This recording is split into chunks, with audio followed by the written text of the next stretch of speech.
Hey HTDA, and if you like to take the high road with the Atreides, this guide is for you. This is the third updated guide in this series, and I covered the Carino and Fremen before, but also got quite a few requests to update a guide on the Atreides. I guess you guys like your politics.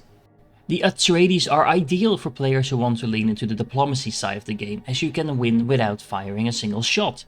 Their final passive abilities make them extremely strong in the late game and perfectly positioned for a diplomatic victory. The lack of the need to fight or pillage villages ensures you can focus your military on defending your borders, and pretty much every other ability encourages the other players to leave you alone.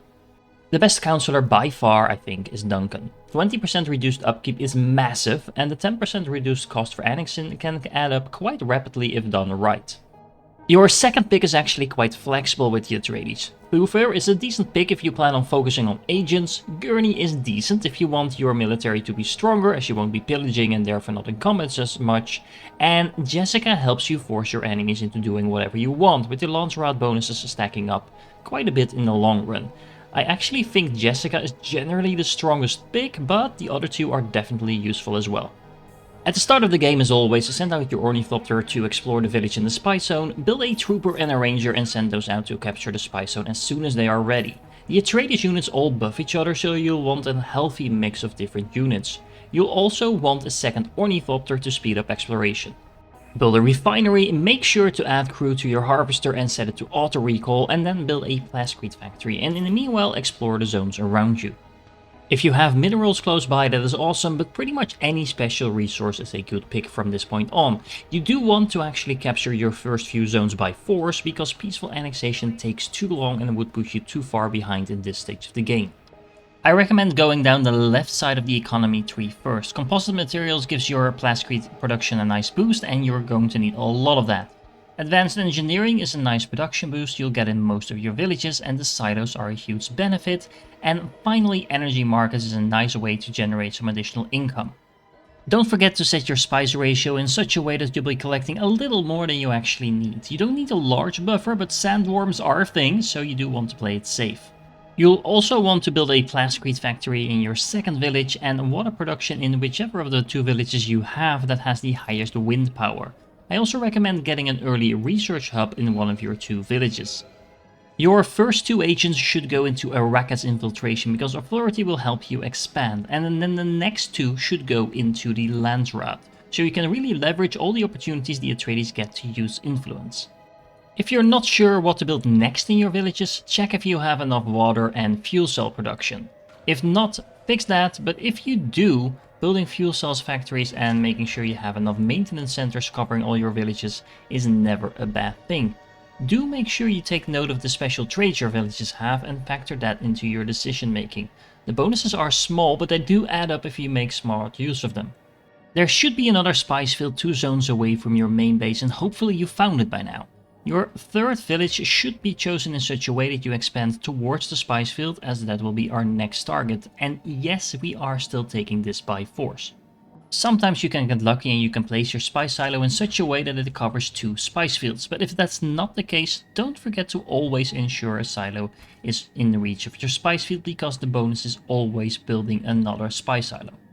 When voting in the launch route, it's usually best to go all in on a single resolution. You get a lot of votes as Atreides, so it's usually possible to push something through that you want. When you deliver the first spice, you should have enough hegemony to start building in your headquarters. Get the research center first and build it in a single building district. The second building you'll want is the administrative hall, again in a single building district. These 2 buildings will give you a massive boost to your research and expansion, both of which are vital in this stage of the game. Don't forget that you can trade if you are missing some of the resources. Get another melee unit and make sure you get that second spice field as soon as you can. Of course, you'll also want a refinery here, but other than that, from this point on, you'll need to balance your villages based on the specifics of your map, keeping in mind the guidelines as mentioned before. Your research should be focused towards getting cultural assimilation, as that will make peaceful annexation a bit more bearable but also give you a significant income boost. And then towards outpost logistics to ensure you can keep expanding at a high rate and make use of the investment office. As needed, get military technology to keep yourself safe. New Homeland and Atreides officers are extremely strong in a defensive game. At this point you can afford to switch to peaceful annexation. While it is slow at first, ideally you should pick central locations to expand to, so you can get the cost reduction applied to as many other locations as you can. There's nothing wrong with still taking a few zones by force, but keep in mind that the loyal bonus you get from Duncan is massive and worth the wait. At this point it should be a swift sailing towards any peaceful victory of your choice. Just make sure you don't forget to keep building an army to defend yourself and make the enemy regret it if they do wander into your territory. Focus your research on the victory type you have in mind, and as usual any Atreides specific technology is usually very strong. If you followed my build until this point and you didn't neglect building a few research centers here and there, you should have a massive amount of knowledge coming in. Probably somewhere around the range of 10 to 15, and that is more than enough to research pretty much anything you want. Keep peacefully expanding and leverage the cost reduction as much as you can. Don't forget to build some airfields, because this will get nasty at some point with you expanding across half the map. Unless of course you force the enemy into a truce with the use of Jessica's special ability.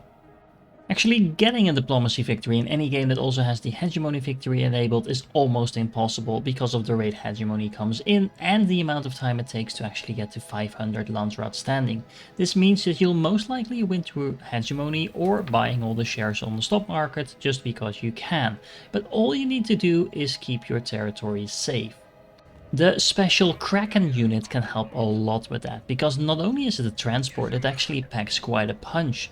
Combine that with some wardens as well as the defensive technologies I talked about earlier, and it should be pretty much impossible for anyone to get in your way.